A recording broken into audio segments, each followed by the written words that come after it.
Okay, I have a few minutes probably before my son calls me to get him from his martial arts practice on a Saturday to decide when he wants to do his black belt exam,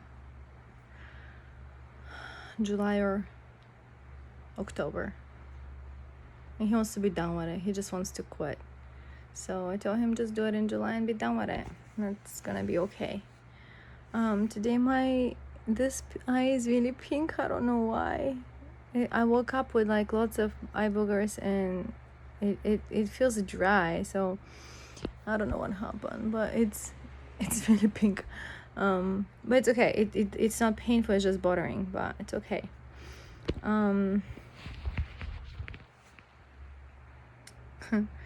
So this is what happens on Friday. Lots of frustration, as always. I don't remember a day where I don't have frustration since I have kids and raised them here in a foreign country. So on Friday was the summer festival of my twins in their nursery school, which pretty much was a big deal before pandemic. It was great that you dress them up with cute clothes and Japanese style kind of thing. And then there's food and there's drinks and there's ice cream and there's like glittery shiny stuff like they have in festivals and fairies. What do you call it? Fairies, like what do I want to say, festivals and stuff like that. They have like those necklaces that are shiny or fans that look shiny with batteries inside and all those cute things. And they had a market where all the parents gather together stuff and give away to the nursery school, so they sell it, and when the parents buy it, the money is used for the kids in the nursery school. So I used to like to go to the marketplace and just get like some veggies and for free, not for free, very cheap price, or like some people have extra in their home, for example like cups or plates or whatever, and like cute towels that haven't been used or whatever, and then you can just get it for like 100 yen or 200 yen, which is like $1 or $2. It's like not much. So I accumulated a few things, like I used a few things and towels and stuff throughout the years and veggies and yeah, got some cool stuff from there. But since pandemic, of course, they don't do that. There is no food served, like nobody's making takoyaki or sausages on a stick, or nobody's selling ice cream, and just because they don't want people to stay for a long time to mingle in a small space.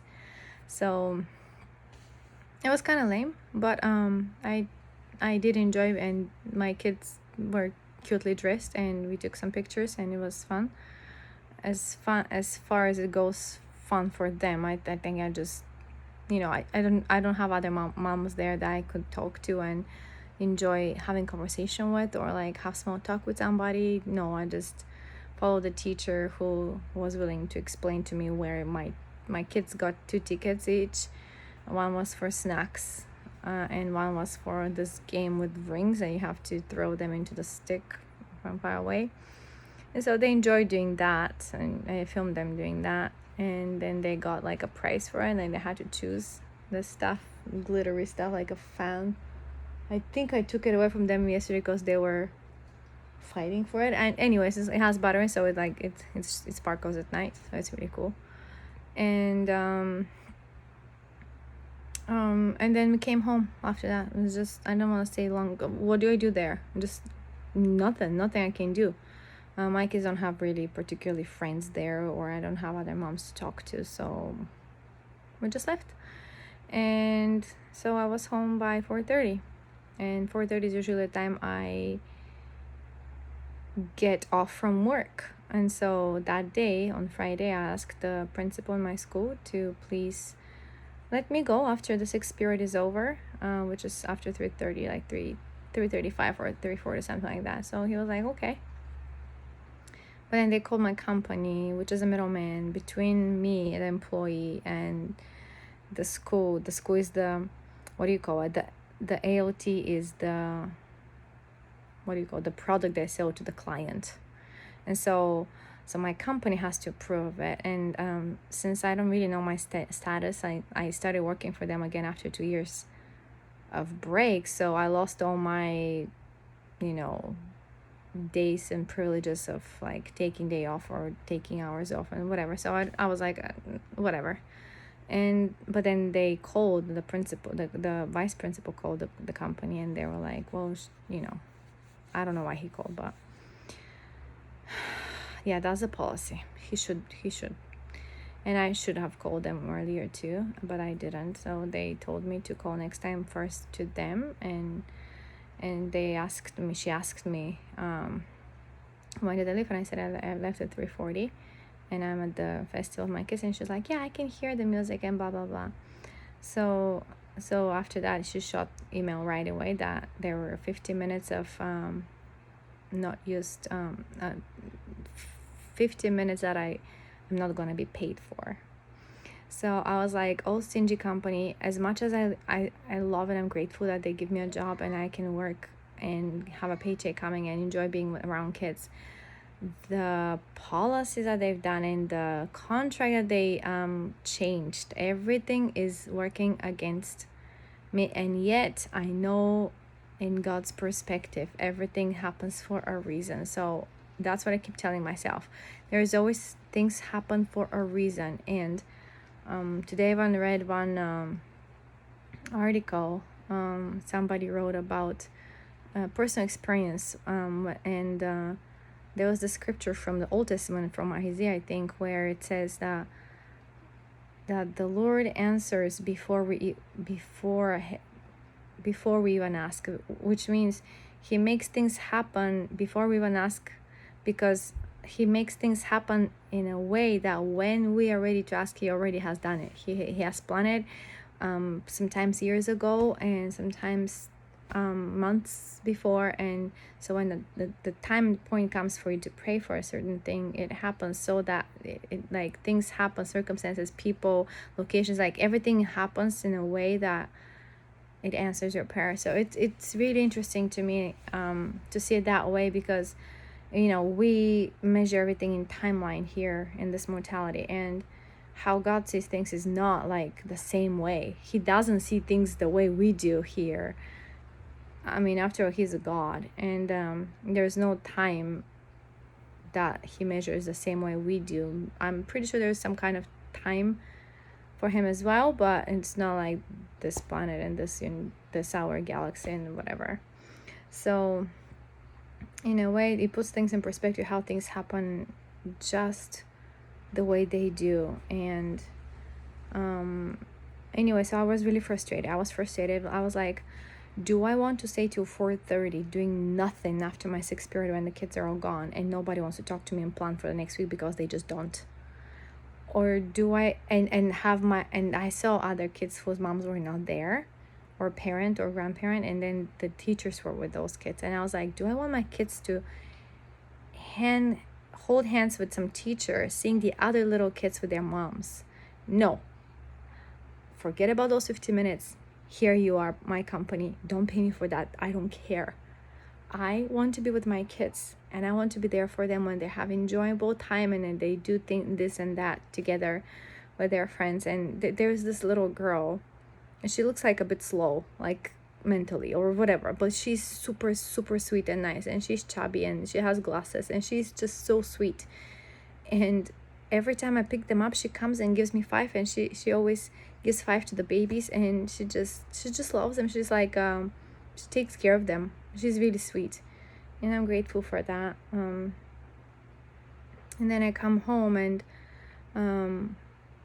another frustration. So this is what happens when you're the mom in the family, when you're the dad in the family. So when you're the mom in the family, you just put your bags down from work and you start doing things around the house, because there are 5 kids to attend and there's tons of things to do besides dinner. Dinner is just one of the things on the list. And so in the morning on Friday, he was the father of this family is telling me that his pants ripped, the zippers ripped or whatever, and he uses those trousers for work and whatever, so he needs a new pair. And so so he can go sometime and get it from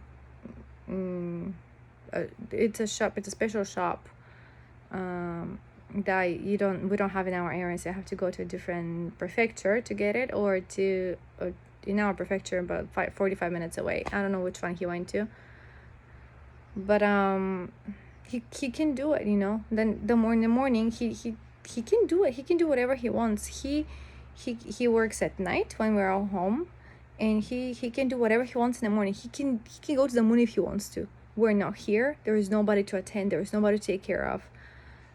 This house is completely empty, and until 4:35 ish.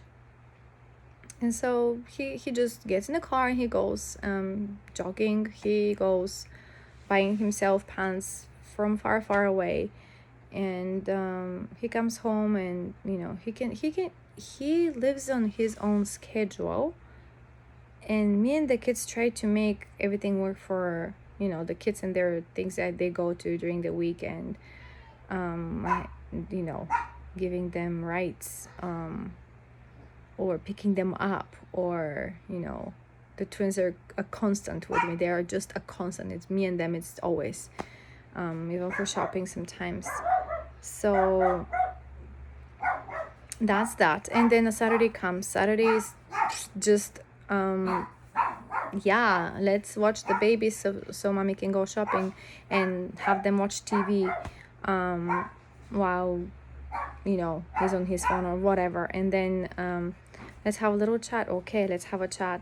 Oh, somebody's calling me. I have to take that call. Oh, okay, it's another person who's interested in his school, and they just want to show up on a Saturday. They just want to show up right here at the door, and they want to see the school. Okay, let's go to that. Well, I'm gonna go get my kids then, and I will put them in the car, and we'll go somewhere together, so that my second son can get out of the house, because the other two are with friends' houses. But he's home. He was doing homework from yesterday. Too much homework. And okay. And so just get him out of here. And see that the babies woke up from a nap, so just went to the station, watched the trains coming and going, and got some stuff for dinner, and got a new pool for them too, because the other one ripped off. So the summer months they can play with water. Where's Nyanya? Oh no. It's inside the back room, Kaliati. With Mickey, yeah? Did I lie to her? Oh, Kale, it's here! Come, baby, it's here! Oh, mommy lied. Oopsie daisy. I didn't see. Okay, it's here, baby. Here's Nyanya and here is Mickey. Here's Nyanya. Oh, so cute. Anyways, so everybody with their priorities. That's how I see it. It's so I come home from getting things for dinner and getting the new pool, and then getting the kids out a little bit out of the house, and then I have to I put air in the pool, and then we start filling it with water, and the babies start playing with their older brother, and then but there's another one I have to go pick up at 5 from his friend's house. Then the third one comes home as well, and then I bring him home, my oldest, but then he has to go to this practice and decide when he has to work on and do his black belt test. So he's there now. He's supposed to be there from 5 to 6. It's 6:30. I haven't gotten any call yet. I called him once and I was like, "Are you ready to go?" He's like, "Not yet." So this is how it goes. And that time, the father disappears at 6 o'clock. He has a meeting somewhere with associations, foreign exchange, blah blah associations, and here I am. I haven't done the dinner yet. I haven't picked up my oldest yet. 6:30, and there's a storm starting outside with rain and thunders. I'm pretty sure it will come because it's like pretty dark clouds. But yeah, that's how life is. So whether I'm here in this house, in this country, or out of here with a father or not, it's the same. It's just me, and I'm okay with that. I think I'm okay with that by now. It's been years like that, and I'm okay with that now.